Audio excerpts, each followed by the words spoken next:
నిలిచెను, బాధలలో నెమ్మదినిచ్చెను. కృపాశక్తి దయాశక్తి సంపూర్ణుడా, వాక్యమై ఉన్న యేసు వందనమయ్యా. కృపాశక్తి దయాశక్తి సంపూర్ణుడా, వాక్యమై ఉన్న యేసు వందనమయ్యా. మమ్మల్ని మికిలిగా ప్రేమించు మా తండ్రి, నీకు వందనాలు, నీకు స్తోత్రాలు ప్రభువా. ఇప్పటి వరకు మా కార్యక్రమంలో మా తోడుగా ఉన్నావు ప్రభువా. క్యారల్స్ ద్వారా, వర్షిప్ ద్వారా ప్రభువా, వీడియో ద్వారా మాకు నీ యొక్క ప్రేమని, మీ యొక్క త్యాగాన్ని మాకు గుర్తు చేసావు ప్రభువా. నీకు వందనాలు. ఈ సమయంలో సజీవమైన నీ వాక్యాన్ని మేము వినబోతుండగా ప్రభువా, ఆ గ్రహించే మనస్సును మాకు ఇవ్వండి. మా హృదయాల్ని సరళం చేయండి. ఈ వాక్యాన్ని వినడానికి, అర్థం చేసుకోవడానికి, మా జీవితంలో ఆచరించటానికి. Thank you Lord. యేసు నామంలో అడుగుచున్నాము తండ్రి. ఈరోజు ఒక వాక్యం మీద మనము ధ్యానించబోతున్నాం. లూకా సువార్త 19వ అధ్యాయం 10వ వచనంలో వాక్యం ఇలా చెప్తుందండి. నశించిన దాన్ని వెదకి రక్షించుటకు క్రీస్తు ఈ భూలోకానికి వచ్చెను అనే మాట ఉంటుంది. నశించిన దాన్ని వెతకి రక్షించుటకు క్రీస్తు ఈ భూలోకానికి వచ్చెను. Jesus came to seek and save the last అనే మాటని మనం ఆ వచనంలో చదువుతున్నాం. ఈరోజు ఈ సువార్తలో మనం నేర్చుకోవాల్సిందంటే, చాలామంది దేవుళ్ళని వెతుకుతారు. They go after God. వాళ్ళ అవసరాల నిమిత్తం, వాళ్ళ బాధల్లో, వాళ్ళ సమస్యల్లో, అనేక పర్యాయాల్లో మనిషి దేవుణ్ణి వెతుకుతూనే ఉన్నాడు. కానీ ఈ క్రిస్మస్ సందర్భముగా మనము తెలుసుకోవాల్సిన గొప్ప విషయం, గొప్ప రహస్యం ఏంటంటే, దేవుడు మనిషిని వెతుక్కుంటూ ఈ భూలోకానికి వచ్చాడు. అక్కడ 2 మాటలు చెప్తా ఉన్నాను. ఆ వచనంలో ఏం రాయబడ్డదంటే, ఆయన నశించిన దాన్ని వెతకి రక్షించుటకు ఈ భూలోకానికి వచ్చెను. He came to seek the last. ఆయన వెతికిన తర్వాత ఆ వ్యక్తిని రక్షించటానికి ఈ భూలోకానికి యేసుక్రీస్తు వచ్చాడు.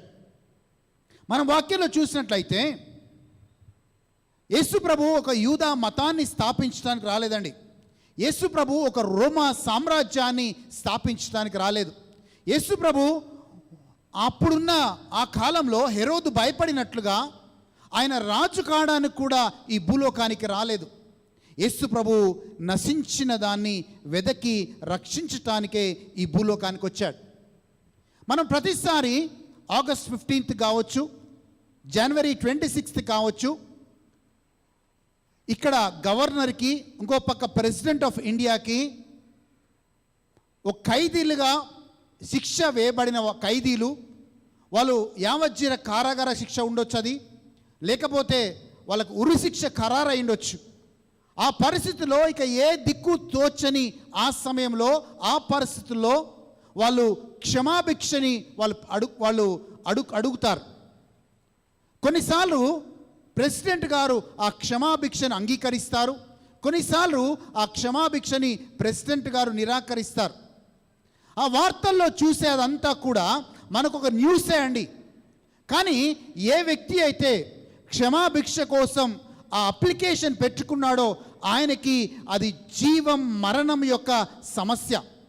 ఒకవేళ క్షమాభిక్ష పెడితే ఆయన నేరమంతా కూడా కొట్టివేయబడుతుంది. ఆయన స్వతంత్రుడుగా ఈ భూలోకంలో మరొకసారి తిరిగే కృపని, ఆస్కారాన్ని ఆయనకు లభిస్తూ ఉంది. ఈరోజు మనిషి కూడా పాపములో, శాపములో బందీగా ఉన్న మనిషిని కూడా స్వతంత్రులుగా చేయడానికే క్రీస్తు ఈ భూలోకంలో వెదకి వాళ్ళని రక్షించటానికే ఈ భూలోకానికి వచ్చాడు అనే మాటని మీకు జ్ఞాపకం చేస్తున్నాను. మనం చూసినట్లయితే ఆ మనిషి ఎలా విడుదల పొందుతాడు? పాపము నుంచి, శాపము నుంచి ఎలా విడుదల పొందుతాడంటే, ఎప్పుడైతే దేవుడు తన ప్రాణమును సిలువలో తన ప్రాణమును పెట్టి తన రక్తమును కార్చాడో, ఆ కార్చిన రక్తము ద్వారా మనందరము కూడా పాపము నుంచి, శాపము నుంచి మనం విడుదల పొందుకుంటున్నాం. ఈరోజు ఆ పాపమే అందరినీ కూడా ఒక అడ్డుగోడగా ఉండి దేవుడికి దూరం చేస్తున్నట్లుగా మనం చూస్తున్నాం. ఒక గొప్ప వ్యక్తి ఇలా అన్నాడు, man is the last creature. మనిషి పూర్తిగా ఈ లోకంలో ఆయన తప్పిపోయిన వాడిగా అయిపోయాడు. ఎలా తప్పిపోయాడో, తప్పిపోయిన వాళ్ళు ఎలా రక్షించడానికి యేసుప్రభు వచ్చాడో వాక్యంలో నుంచి మనం ఈరోజు వాక్యంలో చూద్దాం. చూడండి, మన వాక్యాన్ని చూస్తే నీల్ ఆర్మ్స్ట్రాంగ్ అనే ఈ వ్యక్తి ఆయన చంద్రమండలంలోకి, స్పేస్లోకి వెళ్ళి ఆయన తిరిగి టెక్సాస్కి వచ్చి అమెరికాలో అందరూ విలేకరులు ఇట్స్ అ గ్రేట్ ఈవెంట్, చాలా గొప్ప విషయము అని ఆయన పొగుడుతూ ఉన్నారంట. ఆ సమయంలో నీల్ ఆర్మ్స్ట్రాంగ్ అనంట, 2000 సంవత్సరాల క్రితం ఇంతకంటే గొప్ప ఈవెంట్ ఒకటి జరిగింది, ఇంతకంటే గొప్ప విషయం ఒకటి జరిగింది. అదేంటంటే రక్షకుడు ఈ భూలోకంలో తన ప్రజల్ని వెతుక్కుంటూ ఈ భూలోకంలో పుట్టడమే, దీనికంటే అది పెద్ద ఈవెంట్ అనే మాటని నీల్ ఆర్మ్స్ట్రాంగ్ చెప్పాడంట. అవునండి, దేవుడు తన ప్రజల్ని ప్రేమించి ఈ భూలోకంలో 2000 సంవత్సరాల క్రితం ఆయన పుట్టాడు. ఎందుకు పుట్టాడు? మత్తయి సువార్త 1వ అధ్యాయం 21వ వాక్యం ప్రకారంగా వాక్యంలో ఏం చదువుతున్నామంటే, తన ప్రజల్ని పాపము నుంచి రక్షించుటకు క్రీస్తు ఈ భూలోకంలో పుట్టెను అని రాయబడింది. హి came to save us from all our sins. And Mark's Gospel chapter 2 verse 5 says, the Son of Man has the power and authority to forgive sins on earth. మనిషి కుమారుడికి ఆ పాపములు క్షమించే అధికారము కలదని బైబిల్ గ్రంథం చెప్తా ఉంది. అందుకే క్రీస్తు యేసుదేవుడు ప్రత్యేకమైన వాడు, పాపములు క్షమించుటకు అధికారము కలిగిన వాడు. చాలామంది ఈ లోకంలో పుట్టేవాళ్ళు 100 ఏళ్ళు బ్రతకాలని వాళ్ళు ఆశలతో వాళ్ళు పుడతారు, దీర్ఘాయుష్యులుగా బ్రతకాలని కలలు కంటారు. కానీ క్రీస్తు పుట్టుక ఒక ప్రత్యేకమైన పుట్టుక. ఎందుకంటే ఆయన పుట్టిందే మన కోసము మరణించడానికి. He was born to die for each and every one of us so that we may be liberated. నీ కోసం, నా కోసం ఆయన పుట్టింది ఒక 100 సంవత్సరాలు బ్రతకాలని కాదు, అనేక సంవత్సరాలు ఉండాలని కాదు. ఆయన పుట్టిందే మన కోసము మరణించడానికి చేస్తూ ఉన్నాను. మళ్ళీ నా అంశానికి నేను వస్తూ ఉన్నాను. వచ్చేవాడు 30 రూపాయలు ఆయన తీసుకునేవాడు. ఆయన ఆ డబ్బుకి బానిసగా జీవిస్తూ వచ్చాడు. ఆయన ఆ డబ్బులు తీసుకుంటున్నప్పుడు, అక్రమంగా ఆ డబ్బులు సంపాదిస్తున్నప్పుడు ఆయన, అయ్యో నన్ను వేరే వాళ్ళు చూస్తున్నారే, నన్ను వేరే వాళ్ళు ఏమనుకుంటారు, సమాజం ఏమనుకుంటుంది అన్న ఆలోచన ఆయనకు కలగలేదు. పూర్తిగా మర్చిపోయి ఆయన జీవిస్తూ ఉన్నాడు. ఈరోజు మనం సమాజంలో కూడా చూస్తే ఈ డబ్బు విషయంలో అందరము కూడా తప్పిపోయామండి. చిన్న చిన్న మోసాలు చేసి డబ్బులు సంపాదిస్తే పర్వాలేదు, it's okay. You compromise and you earn money. You compromise and you earn money. You compromise for the sake of money. Jakkayya కూడా ఆ డబ్బు కోసము కాంప్రమైజ్ అయిపోయి జీవిస్తూ ఉన్నాడు. జక్కయ్య కూడా ఆ డబ్బు కోసము అన్ని రకాల మోసాలు ఆయన చేస్తూ వచ్చాడు. ఒక గొప్ప వ్యక్తి అన్నాడు, when your 2 pockets are full then your heart is full. నీ 2 జేబులు నిండుగా ఉంటే నీ హృదయం నిండుగా ఉంటుందంట. అక్కడ మనుషులు తప్పిపోతూ ఉన్నారు. క్రైస్తవులు అయితే కొంతమంది సేవియర్ సేవియర్ సేవియర్ అంటారంట, కానీ సిల్వర్ని ఎక్కువగా వెతుకుతారంట. They call saviour saviour, but ultimately their heart, their mind is in searching silver. ప్రేమ దేవుని బిడ్డలారా, ఇదే క్రమంలో జక్కయ్య కూడా ఆయన తప్పిపోయిన స్థితిలో ఆయన ఉన్నాడు. ఎరికో పట్టణం గుండా యేసు ప్రభు వస్తూ ఉన్నాడు. యేసు ప్రభు వస్తూ ఉంటే ఆ జక్కయ్య ఆ యేసు ప్రభు గురించి విన్నాడు. అరే, నేను డబ్బులో అంతా ఉంటుంది అనుకున్నానే, డబ్బే అంతా సంపాదించి పెడుతుంది అనుకున్నానే, డబ్బే అంతా ఇస్తుంది, ఆ డబ్బు నాకేం ఇవ్వడం లేదే, నేనేదో కోల్పోతున్నా నా జీవితంలో అనుకొని అంత ఇన్కమ్ ట్యాక్స్ కమిషనర్గా ఉండి, చూడండి మన స్థాయి తగ్గి మామూలుగా ఏ పని చేయడంట, ఒక ఇన్కమ్ ట్యాక్స్ కమిషనర్గా ఉండి చెట్టెక్కి యేసు ప్రభుని చూస్తున్నాడు. ఆయన బోధని వినాలని, ఆయన ఒక్కసారి ఆయనతో మాట్లాడాలని ఆయన వేచినాడు. ఎందుకంటే నా బ్రతుకు మారాలి, నా జీవితం మారాలి అని ఒక నిర్ణయానికి జక్కయ్య వచ్చి చూస్తున్నట్లుగా మనం చూస్తున్నాం. చూడండి, పీపుల్ ట్రస్ట్ ఇన్ మనీ. కానీ జక్కయ్య అనుకున్నాడు, ఈ డబ్బు నాకు సహాయం ఏ రకం కూడా సహాయపడదు అనుకొని యేసు ప్రభుని కలుసుకుంటున్నాడు. యేసు ప్రభుని కలుసుకున్నప్పుడు ఆయనలో ఒక మార్పు కలిగిందండి. ఆ మార్పు గురించే ఈరోజు నేను మాట్లాడుతున్నాను. మనందరం ఎక్కడో దగ్గర తప్పిపోయాం. We are lost somewhere in our life. Zacchaeus was lost in terms of money, and you are lost somewhere else in your life. కానీ జక్కయ్య తన తప్పుని గ్రహించి, అయ్యా నేను మోసం చేసిన వాళ్ళకి రూపాయి బదులుగా 4 రూపాయలు ఇస్తాను, నా సగం ఆస్తి బీదలకు ఇస్తాను అన్నప్పుడు యేసయ్య అన్న మాట ఏంటో తెలుసా? నేడే నీ ఇంటికి రక్షణ వచ్చింది అన్నాడు. అన్నిటికంటే విలువైనది మనిషికి రక్షణ అండి. బైబిల్లో ఒక మాట ఉంటుంది. ఆ మాట ఏంటంటే, నీ ఆత్మకి బదులుగా ఏమి ఇవ్వగలవు? What can you give in exchange for your soul? అన్ని డబ్బులు పెట్టి కొనుక్కోవచ్చు, కానీ నీ ఆత్మకి బదులుగా ఏమి ఇవ్వలేవు. ఎందుకంటే ఆ ఆత్మని రక్షించడానికే యేసు ప్రభు ప్రాణమును పెట్టాడు. ఆ ఆత్మని విమోచించడానికే యేసు ప్రభు శిలువలో మరణించాడు. అంతవేళ నువ్వు చెల్లించి నీ ఆత్మని మళ్ళీ కొనుక్కోలేవు అనే మాట మనం చూస్తున్నాం. ఈరోజు పైన స్టార్ ఉండొచ్చు, కానీ నీ ఇంట్లో రక్షణ ఉందా? పైన స్టార్ ఉండొచ్చు, నీ ఇంటి మీద స్టార్ ఉండొచ్చు, కానీ నీ ఇంట్లో రక్షణ ఉందా? కొన్ని రోజుల మన ప్రయత్నం కోసం మన జీవితాన్ని పణంగా పెడుతున్నామా? ఒక దేశంలో ఒక చిన్న ఆనవాయితీ ఉందంట. ఆనవాయితీ ఏంటంటే, ఆ రూల్ ఏంటంటే, రాజు ఎవరైనా కావచ్చు, కానీ ఆ రాజు 7 సంవత్సరాలు పరిపాలించాలి. ఆ 7 సంవత్సరాల తర్వాత ఆ రాజు చంపబడతాడు. కానీ అంత కఠినమైన రూల్ ఉన్నప్పటికీ చాలామంది మేము రాజు అవుతామని ముందుకు వచ్చేవాళ్ళంట. ఎందుకంటే ఆ 7 సంవత్సరాలు హ్యాపీగా బతకొచ్చు, దాని తర్వాత చనిపోయినా పర్వాలేదని. ఆ 7 సంవత్సరాలు విలాసంగా బతకొచ్చు. యవనస్తులు కూడా 20-22 సంవత్సరాల యవనస్తులు కూడా వచ్చి నేను రాజు అవుతాను అని వాళ్ళు ముందుకు వచ్చేవాళ్ళంట. ఎందుకంటే ఆ 7 సంవత్సరాలు హ్యాపీగా ఉండడానికి కోసం. కానీ ఈరోజు ఆ క్షణకాలం వెతుక్కుంటూ తప్పిపోయిన జక్కయ్యని వెతుక్కుంటూ యేసు ప్రభు వచ్చి ఆ జక్కయ్యని రక్షించిన సందర్భాన్ని ఈరోజు మీకు జ్ఞాపకం చేస్తున్నాను. He was last in the world. He was last in terms of money. He thought money is God. డబ్బు దేవుడు అనుకున్నాడు. ఆ డబ్బుకి బానిసగా జక్కయ్య జీవిస్తూ వచ్చాడు. ఆ బానించి ఆయనకి రక్షణనిస్తూ ఉన్నాడు. ఈరోజు నీ ఇంటి పైన స్టార్ ఉండొచ్చు, కానీ నీ ఇంట్లో రక్షణ ఉందా? రక్షణ అంటే ఎక్కడ తప్పిపోయామో మనం గ్రహించి మనము విడుదల పొందుకొని క్రీస్తుని అనుసరించడమే నిజమైన రక్షణ అనే మాటని జ్ఞాపకం చేస్తున్నాను. రెండవ వ్యక్తిని మీకు జ్ఞాపకం చేస్తాను. ఆయనే సౌలుగా ఉండి పౌలుగా మారిన వ్యక్తి. ఒక వ్యక్తి డబ్బులో ఆయన నశించిపోయడం మనం చూస్తున్నాం. ఆయనను వెతికి యేసు ప్రభు రక్షించడం కూడా మనం బైబిల్లో చూస్తూ ఉన్నాం. ఇక్కడ ఇంకొక వ్యక్తి గర్వము. ఇంగ్లీష్లో ఒక మాట ఉంటుందండి, pride always goes before a downfall of any person. గర్వము ఒక మనిషికి పతనానికి కారణము అనే మాటను మనం ఎప్పుడు వింటూ ఉంటాం. ఈ పౌలు అనే వ్యక్తి గర్విష్టి.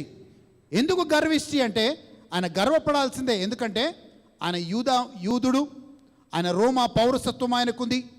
ఆయన గమాలియేల్ దగ్గర ఆయన చదువుకున్నాడు. ఒక ఫరిసేయుడుగా ఆయన ఉన్నాడు. కావలసిన అన్ని క్వాలిఫికేషన్స్ ఉన్నాయి. సమాజంలో మంచి స్టేటస్ ఉంది.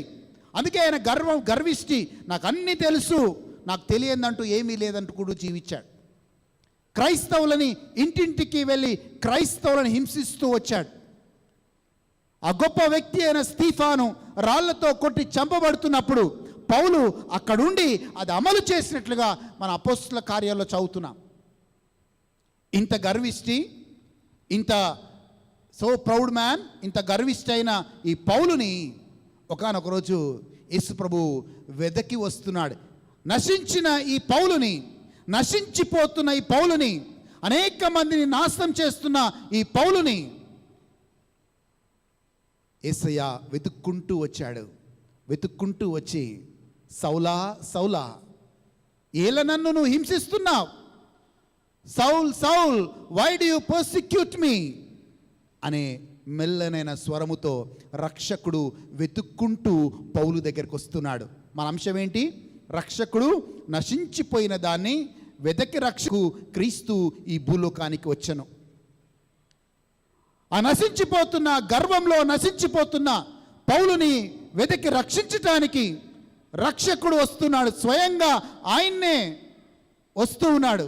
చాలామంది ఏమంటారంటే, బైబిల్లో రాయబడింది,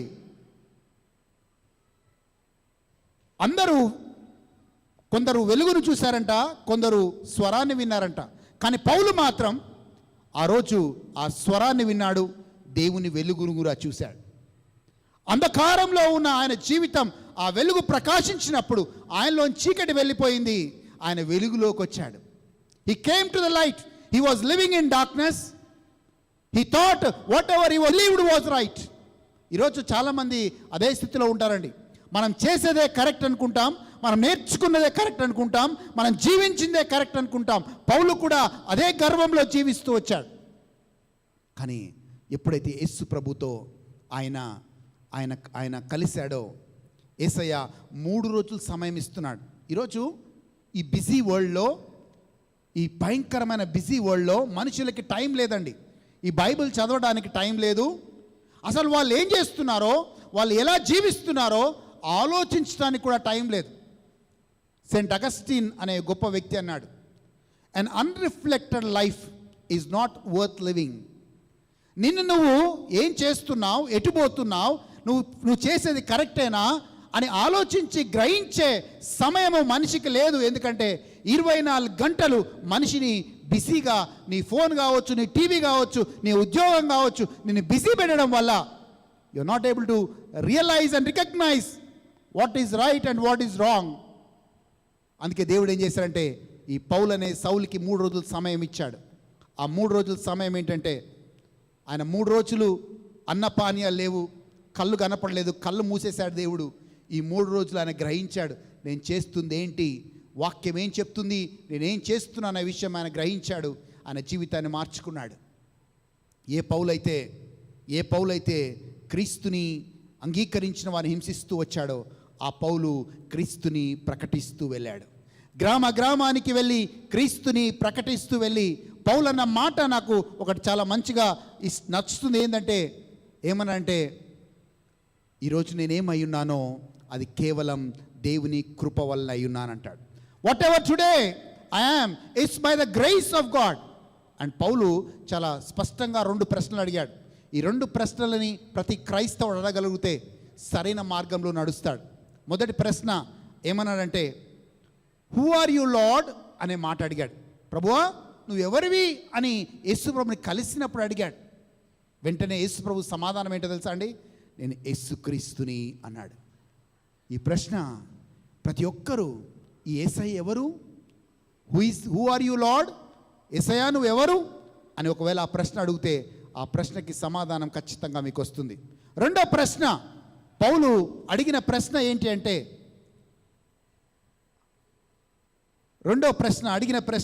ఆయన what shall I do lord, ప్రభువా నేనేం చేయాలి అని అడిగాడు.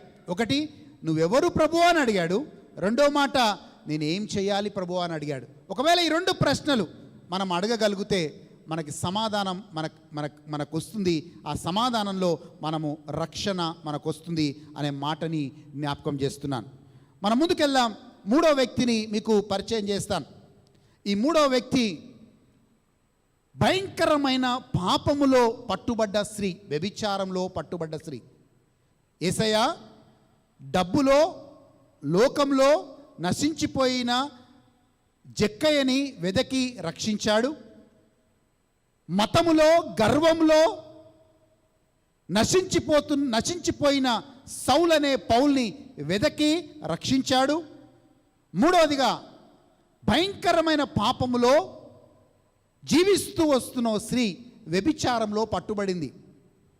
ఆ వ్యభిచారంలో పట్టుబడ్డ తర్వాత చాలామంది అక్కడున్న చుట్టుపక్కల వాళ్ళందరూ కూడా వచ్చి మోషే ధర్మశాస్త్ర ప్రకారముగా ఈమెని రాళ్లతో కొట్టి చంపాలని అందరూ కూడా మూకొమ్మడిగా కేకలు వేస్తున్నారు.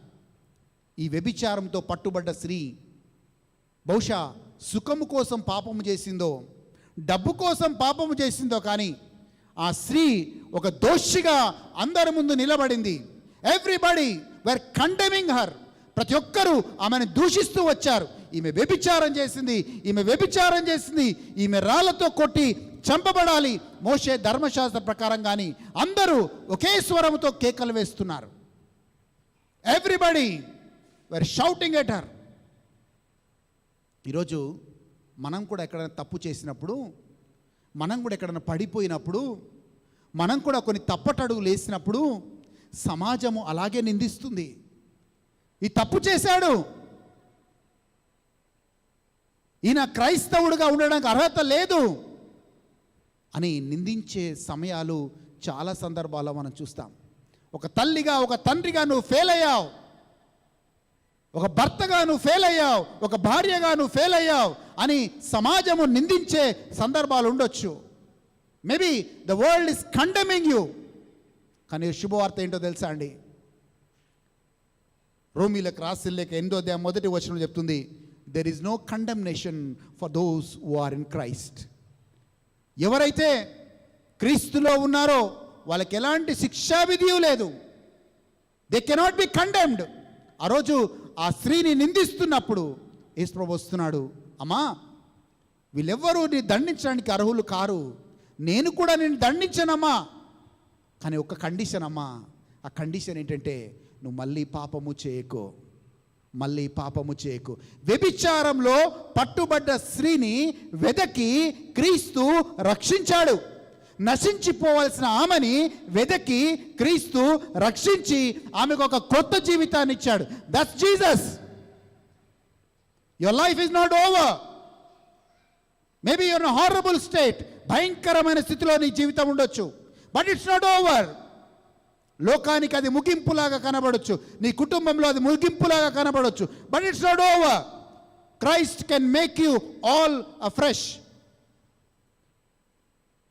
2015వ సంవత్సరంలో మేము షెకినా బైబిల్ కోర్స్ అని ఒక కోర్స్ నిర్వహిస్తాం. ఒక యవనస్తుడు వచ్చాడండి, 23 సంవత్సరాలు, 19 కేసులు ఉన్నాయి. అప్పటికే ఒక గ్యాంగ్లో చేరి ఆ గ్యాంగ్స్టర్ ఏం చెప్తాడో అది చేస్తాడు. వాళ్ళని కొట్టిరా అంటే కొట్టొస్తాడు, ఎంతమందిలో అయినా కొట్టొస్తాడు. వాళ్ళని చంపేసిరా అంటే చంపేసి వస్తాడు, చిరిగి కొన్ని డబ్బులు తీసుకుంటాడు. 19 కేసులు ఉన్నాయి, జైలుకి వెళ్తూ ఉండేవాడు. ఆ తల్లి ఆ జైల్లో ఉన్నప్పుడు పరామర్శడానికి వెళ్ళేటప్పుడు అక్కడ జైలర్ అన్నాడంట, అమ్మా ఇలాంటి కొడుకుని ఎందుకు కన్నావమ్మా నువ్వు? ఇలాంటి కొడుకు కోసం అమ్మా మళ్ళీ జైలు దగ్గరకు వస్తున్నావు చూడటానికి అంటే ఆ తల్లి ప్రేమ ఆమె కొడుకుని మారుతాడని, కొడుకు మంచి జీవితంలోకి వస్తాడని ఆశ కలిగి వెళ్తూ వచ్చేది. బెయిల్ మీద ఒకసారి బయటకు వచ్చాడు. ఆమె 15 రోజులు బైబిల్ కోర్సుకు తీసుకొని వచ్చింది. మొదటి 4 రోజులు ఆయన అనుకున్నాడు, గ్యాంగ్స్టర్గా బయటనే ఎలా కొడతానో వీళ్ళు కూడా ఎక్కువ రూల్స్ మాట్లాడితే వీళ్ళని కూడా కొడదామనుకొచ్చాడు. ఒకసారి నా మీదకి వచ్చాడు, ఇంకొకసారి మా టీం మెంబర్స్ మీదకి వెళ్ళాడు కొట్టడానికి.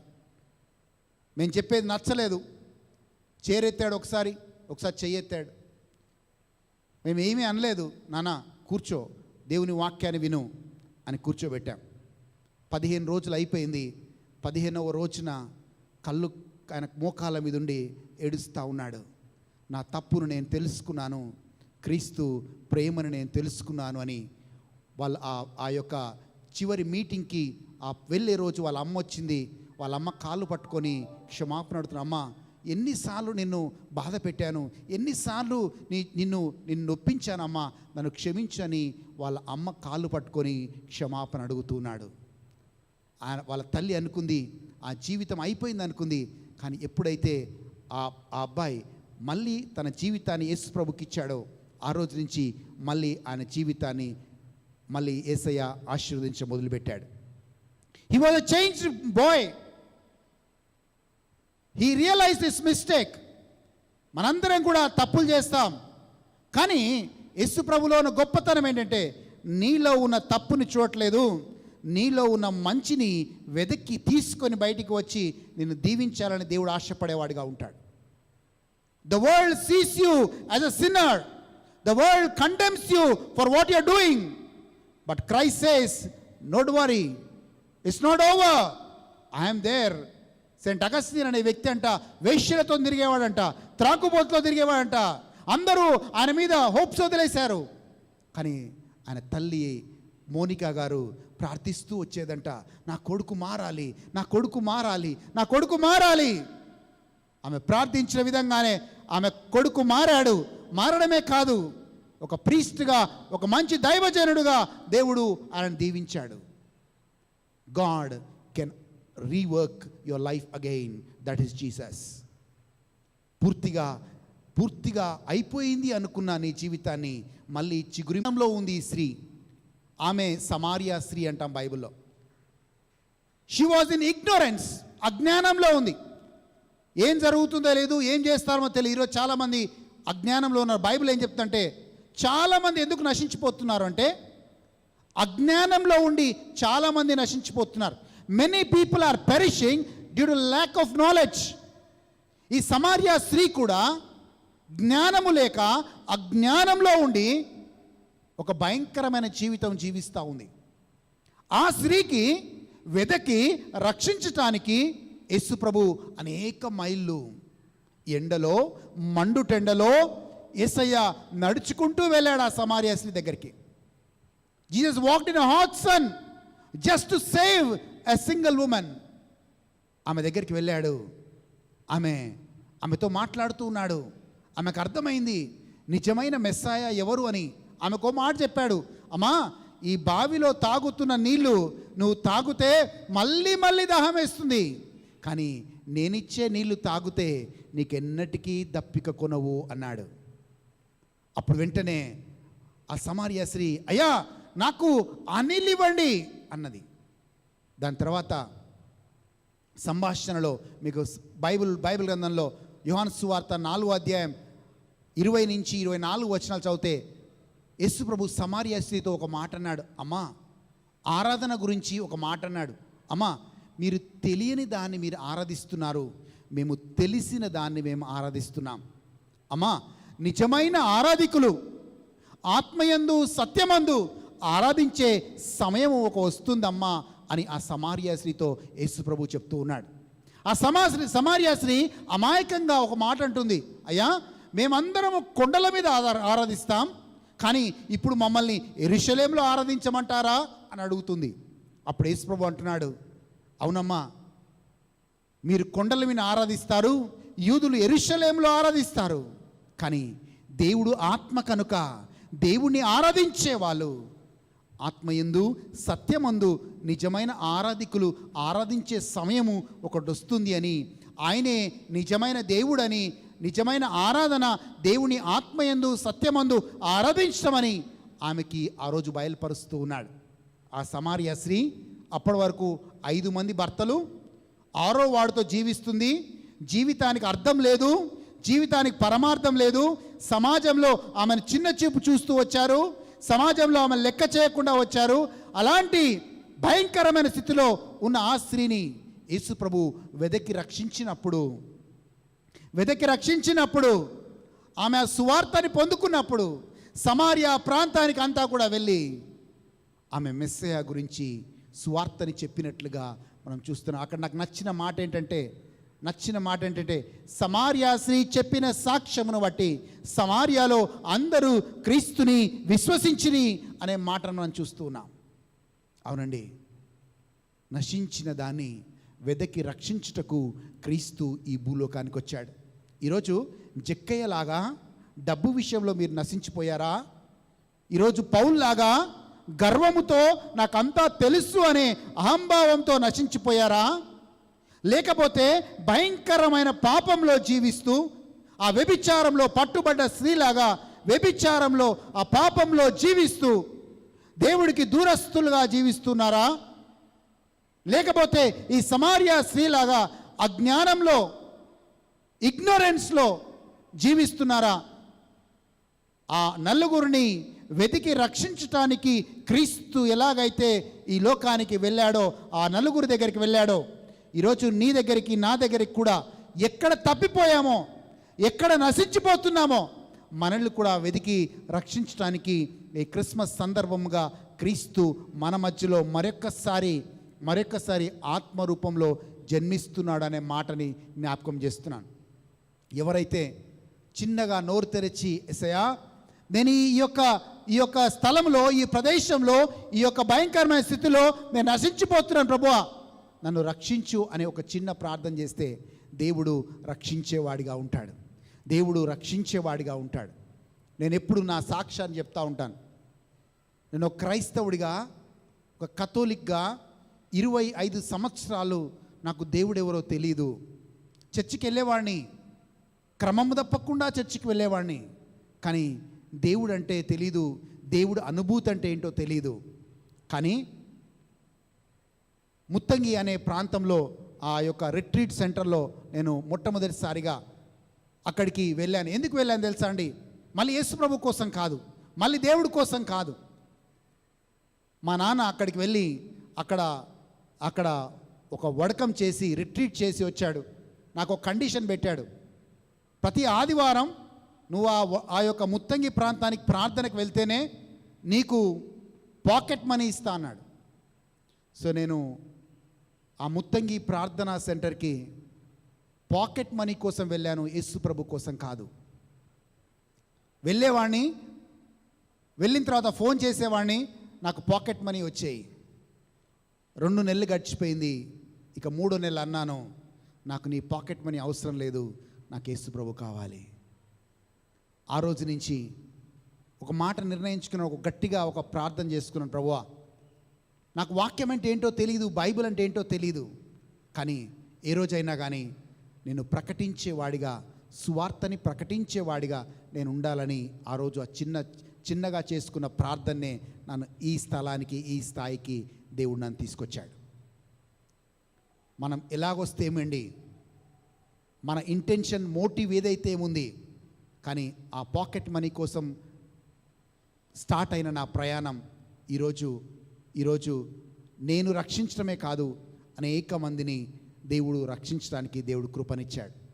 ఈరోజు అదే కృపని, అదే ఆశీర్వాదాన్ని దేవుడు నీకు, నాకు, మనందరికి కూడా ఇవ్వడానికి ఈ క్రిస్మస్ సందర్భంగా మనందరికి ఇవ్వడానికి దేవుడు సిద్ధంగా ఉన్నాడు. కొంతమంది నాస్తికులు ఉన్నారు. ఆ నాస్తికులు ఏమంటారంటే, ఏ దేవుడు లేడు, దేవుడు ఉంటే కనబడ్డా, దేవుడు ఉంటే ఎందుకు కనబడ్డు మనకి, ఒకవేళ కనబడితేనే నేను నమ్ముతాను అని మితండంగా వాదించే వాళ్ళు కూడా ఉన్నారు. ఒకనొకసారంట ఒక వ్యక్తి ఇలాగే వాదిస్తున్నాడంట, నేను ఏ దేవుడు లేడు, నేను ఎవరిని నమ్మను, అంటే నాకు దేవుడిని చూపిస్తేనే నమ్ముతాను అని అన్నాడంట. అప్పుడు అడిగాడంట, అయ్యా ఈ కరెంటు చూస్తున్నావు కదా, ఈ కరెంటు ఎలా, ఈ యొక్క లైట్లు వెలుగుతున్నాయి కదా, ఎలా వెలుగుతున్నాయి? ఇవి ఈ యొక్క విద్యుత్ శక్తి వల్ల, కరెంటు వల్ల ఈ లైట్లు వెలుగుతున్నాయని చెప్పాడంట. మరి ఆ కరెంటు చూడగలుగుతున్నావా? లేదు, చూడట్లేదు. కానీ శక్తిని ఇస్తుంది కదా, నమ్ముతున్నావా? ఆ శక్తిని ఇస్తుంది, నమ్ముతున్నాను అని చెప్పాడంట. అయ్యా, మనము దేవుణ్ణి చూడలేకపోవచ్చు, కానీ దేవుని కార్యాలని మన మధ్యలో చూస్తూ ఉన్నాం. We are seeing the good deeds of the Lord among our midst. అని ఇంకా నమ్మలేదంట.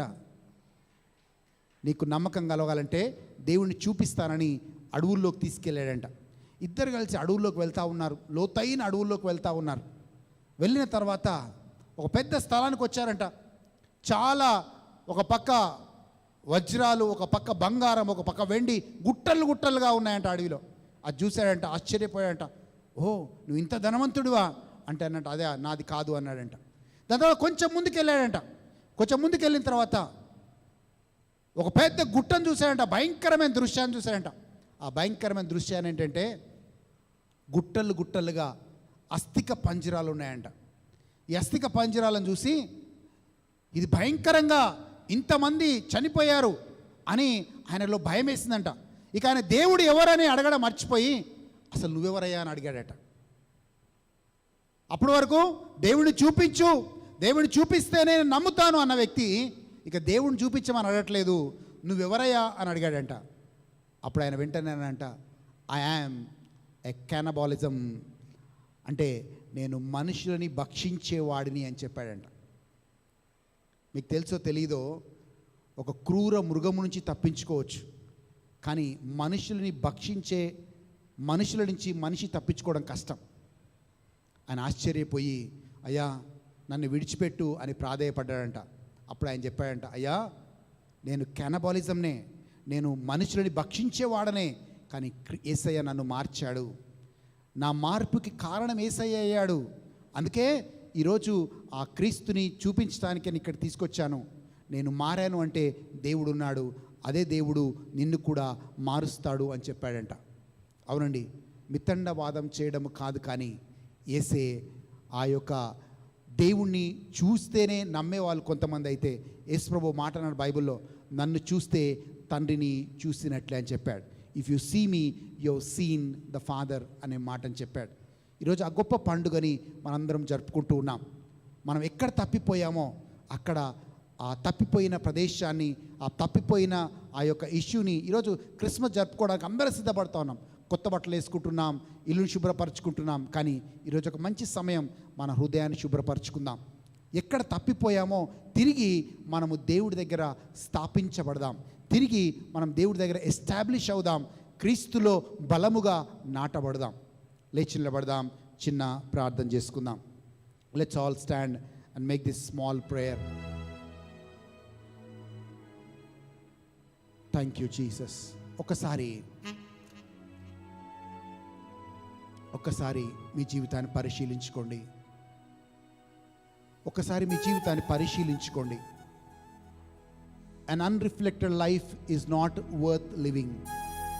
ఒక్కసారి నీ జీవితాన్ని పరిశీలించుకుందాం. ఈ గొప్ప పండుగని మనం జరుపుకుంటా ఉన్నాం. ఎక్కడ తప్పిపోయాం, ఎక్కడ నశించిపోతున్నాం, ఎక్కడ దేవుడికి దూరస్తులుగా జీవిస్తున్నాం, ఎక్కడ చిన్న చిన్న ఆశలకు పడిపోయాం. నీ గర్వం కావచ్చు, డబ్బు కావచ్చు, పాపము కావచ్చు, అవివేకం కావచ్చు, ఇగ్నరెన్స్ కావచ్చు, ప్రైడ్ కావచ్చు, పాపము కావచ్చు. Lord, I want deliverance. నాకు విడుదల కావాలి యేసయ్యా, నాకు నువ్వు కావాలి యేసయ్యా. అవును ప్రభువా, నీవు మా జీవితాల్లో, మా కుటుంబాల్లో ఉంటే అది నిజమైన క్రిస్మస్. ప్రభువా, ఈ క్రిస్మస్ సందర్భంగా మాలోకి, మా హృదయాల్లోకి వచ్చినందుకు మీకు వందనాలు చెప్తున్నాం. మరొకసారి మా కుటుంబాలని, మా ఉద్యోగాలని, మా వ్యాపారాలని, మా పిల్లల్ని, వారి భవిష్యత్తుని దీవించి ఆశీర్వదించమని, క్రిస్మస్ సందర్భముగా మీ మేలైన ఆశీర్వాదం నీ బిడ్డల మీద ఉండునుగాక. యేసు నామంలో అడిగి వేడుకుంటున్నాము తండ్రి.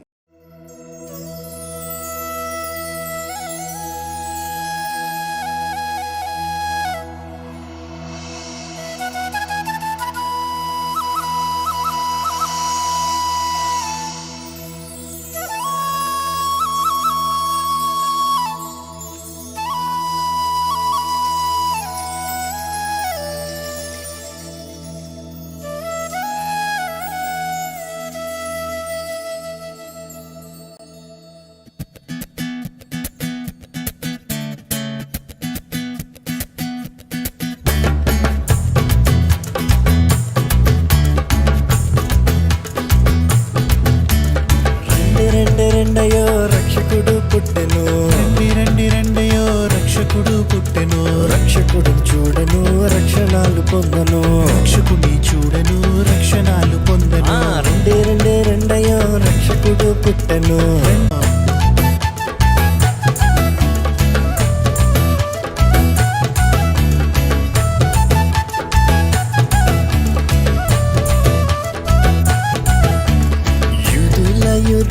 రాజుల రాజట ఇవ్వను వచ్చి యోషము కలదురా శ్రీ యేసుని